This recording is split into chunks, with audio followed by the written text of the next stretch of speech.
Amberpet leader Ramesh కూడా ఉన్నారు. ఆయన అడిగి తెలుసుకున్న ప్రయత్నం అయితే చేద్దాం. బీఆర్ఎస్ అన్న చెప్పండి అన్న, ఎట్లా నడుస్తుంది మీ ప్రచారం? మేమైతే మాకు ఒక మా అంబర్పేట ఎమ్మెల్యే కాలేరు వెంకటేష్ గారికి ఈసగూడ డివిజన్ ఇన్ఛార్జ్కి ఇచ్చారు. పాపం వారు వయసులో చాలా పెద్దవారు అయినా కానీ ఆయన పొద్దున్నే 7 గంటలకు వస్తున్నారు. వారితో పాటు యాజ్ ఒక కొడుకుగా ఆయన బాధ్యతని మేము కూడా తీసుకొని మేము కూడా యాక్టివ్గా ఉంటే సార్ కూడా ఉంటారని భావనలో ఆయన్ని చూసుకుంటూ ఆయన ద్వారాగా మేము డోర్ టు డోర్ వెళ్తున్నాం. డోర్ టు డోర్ వెళ్ళినప్పుడు అన్ని సమస్యలే, ప్రతి ఇంట్లో ఏదో ఒక సమస్య లేదా గల్లీ సమస్య, అన్ని సమస్యలే చిన్న చిన్నవి కూడా. ఏది చెత్త తీయట్లేదని చెప్పేసి, స్ట్రీట్ లైట్ రావట్లేదని, మోరీలు క్లియర్ చేయట్లేదని, ఇక్కడ ఇంత తప్ప ఏముండవు ఈ జూబ్లీస్లో. ఎందుకంటే ఇదంతా డెన్స్ ఎక్కువ.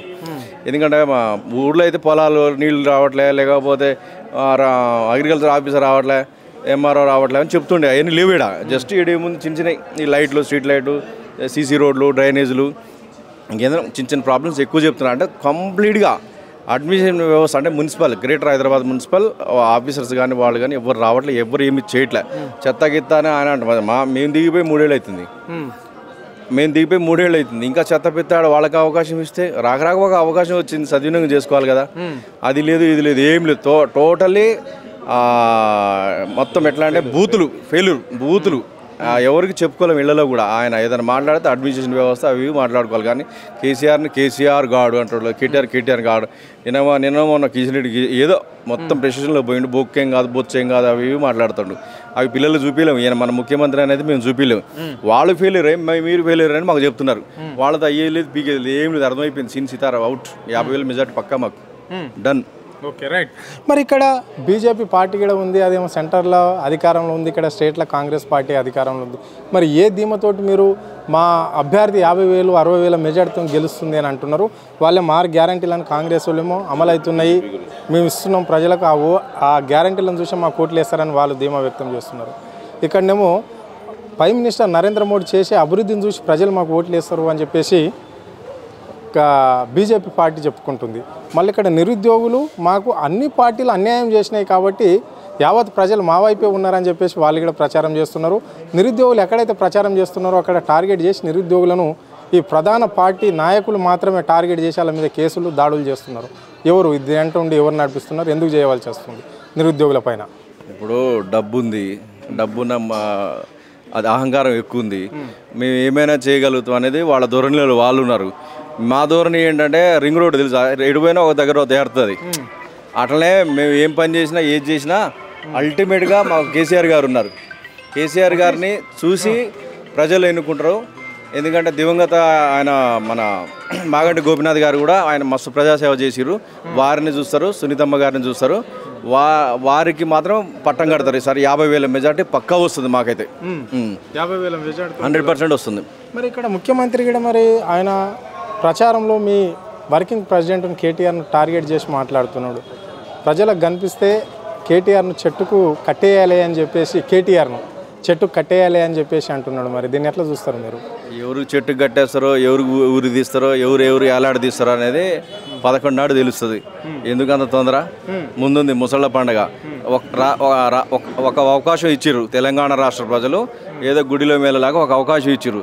ఆ అవకాశాన్ని మీరు సద్వినియోగం చేసుకోకుండా అదేదో ఒక సామెత ఉంది చూడండి, ఎలకతూల్ని ఏడాదంతా ఉతికినా కానీ తెల్లగా రాదు, నలిపి అంటారు కదా. అట్లా కుక్కని తీసుకుపోయి సింహాసనం మీద కూర్చుంటే గదే బుద్ధి ఉంటుంది. ఎక్కడ పోయినా కానీ ప్రెస్ స్టేషన్కి పోయి మాట్లాడు. డెవలప్మెంట్ మొత్తం పోయింది, రిజిస్ట్రేషన్ వ్యవస్థ మొత్తం పోయింది. నెలకు వచ్చే 4-5 కోట్ల ఇన్కమ్ ఉంటుండే మనకి. స్టాంప్ ఎంటర్ ద్వారా భూములో అమ్మడం కొనడం ద్వారా 4 నుంచి 5 కోట్ల ఇన్కమ్ పర్ మంత్ ఏది తెలంగాణకి. ఇలా 500 కోట్ల గతి లేదు. ఈ 500 కోట్ల గతిలో కూడా ఓన్లీ మార్టిగేజ్లు, పిల్లల అవసరాల కోసం, భవిష్యత్తు కోసం చేస్తున్నారు తప్ప ఎవరికేమి ఇది ఉపయోగం లేదు. ఎందుకంటే ఇలా మీరు కాలేజీలలో చూడండి, పిల్లగాడు ఒక్కడ కాలేజీ పోవట్లే, అంతా రీఎంబర్స్మెంట్లు రావట్లేదని చెప్పేసి నిరుపేద పిల్లలు, మధ్యతరగతి పిల్లలు టోటలీ బంద్. ఎక్కడ పడితే ఆడ ధర్నాలు గిర్నాలు అన్నీ చేస్తున్నారు. ఇలా పిల్లలకు లేని భవిష్యత్తు తెలంగాణకి ఎట్లుంటుంది చెప్పండి? వాళ్ళ భవిష్యత్తే కదా తెలంగాణ భవిష్యత్తు, తెలంగాణ భవిష్యత్తే కదా దేశ భవిష్యత్తు. నువ్వు ఎక్కడ ఏమీ చేయట్లేదు. పిల్లలు మొత్తం రోడ్డు మీద తీసేసిండు. Total admission fail, law and order complete fail. ఎక్కడ పడితే అక్కడ మహిళలకు అత్యంత దారుణంగా రేప్ చేస్తున్నారు. మర్డర్లు, రేపులు, క్రైమ్, విపరీతమైన క్రైమ్. చేపట్టేవాళ్ళు లేడు. అడ్మినిస్ట్రేషన్ వ్యవస్థలు ఏం లేవు. లంచగొండలు అయితే అదిరిపోదురు. ఆఫీసర్స్ అయితే అసలు చెప్పే పని లేదు. ఒక లీడర్ ఫోన్ చేసిన పని లేదు, ఎవడో ఫోన్ చేసిన వాడు ఓపెన్గా కూర్చున్నాడు, ఓపెన్గా తీసుకుని వెళ్ళిపోతున్నాడు అంతే. ప్రజాప్రభుత్వంలో ప్రజలకు ఎలాంటి ఇబ్బంది ఉండదు, ఇందిరమ్మ ప్రభుత్వం అని చెప్పేసి ముఖ్యమంత్రి పదే పదే చెప్తుంటాడు. ఎవరికి ఒక రూపాయి లంచం ఇవ్వాల్సిన అవసరం లేదు, ప్రజలు నేరుగా వచ్చేసి అధికారుల దగ్గరికే కావచ్చు, లేకుంటే ప్రజాప్రతినిధుల దగ్గర వచ్చేసి పనులు చేసుకోవచ్చు అని చెప్పేసి ముఖ్యమంత్రి అంటే మీరేమో లంచాలు తీసుకుంటారని మీరు అంటున్నారు. దీన్ని ఎట్లా చూడాలి మరి? పేరుకే ప్రజాపాలన అన్న, ఆడ కూర్చునేది ఎవడైనా ఐఏఎస్ ఆఫీసర్ ఉండా, ఐపీఎస్ ఆఫీసర్ ఉండా, చిన్న ఎంఆర్ఓలను కూర్చోపోయిన వాళ్ళకేం తెలుసు ఆ సమస్యలు? ఏం తెలుసు చెప్పండి? ఆ పేరుకే అది, దాంట్లో ఒరిగేది లేదు, ఒక ఫైల్ వెరిఫికేషన్ పోయేది లేదు, అక్కడ న్యాయం జరిగేది ఏం లేదు. పేరుకి ప్రజాపాలన. ఎన్ని ప్రజాపాలన ఏం చేశారు? ఆ ప్రజాపాలన 6 గ్యారెంటీలు గుర్తురావా మీకు?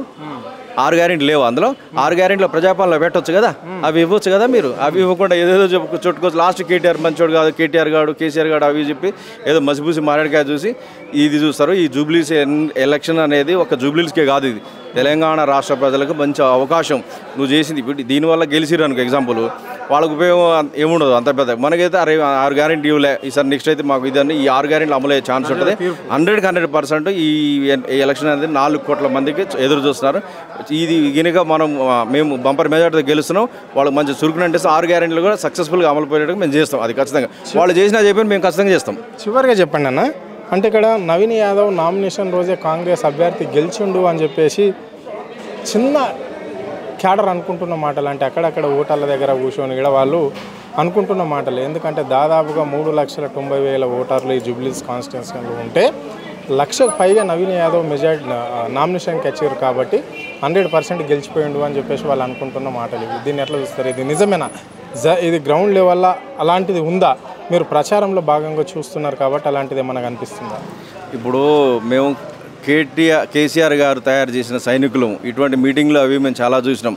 వాపును చూసి బలుపు అనుకుంటారు, దాంతో అయ్యేది లేదు, పీకేది లేదు. అంతా నాన్ లోకల్స్, వాళ్ళు అంతా రౌడీలు, వాళ్ళ దగ్గర పోయే సమస్య చెప్పుకోలేరు. వాళ్ళది వచ్చేది లేదు, పీకేది లేదు. ఎందుకంటే కేసీఆర్ గారు ఇది ఆయన అడ్మినిస్ట్రేషన్ వ్యవస్థ ఎట్లుంటుందండి, ఏదైనా చూడండి, ఎటువంటి పాలన చూడండి, ఆయన అడ్మినిస్ట్రేషన్లో ఎదురలేదు, తిరిగేలేదు. తెలంగాణ అగ్రమకి తెలంగాణ అయింది.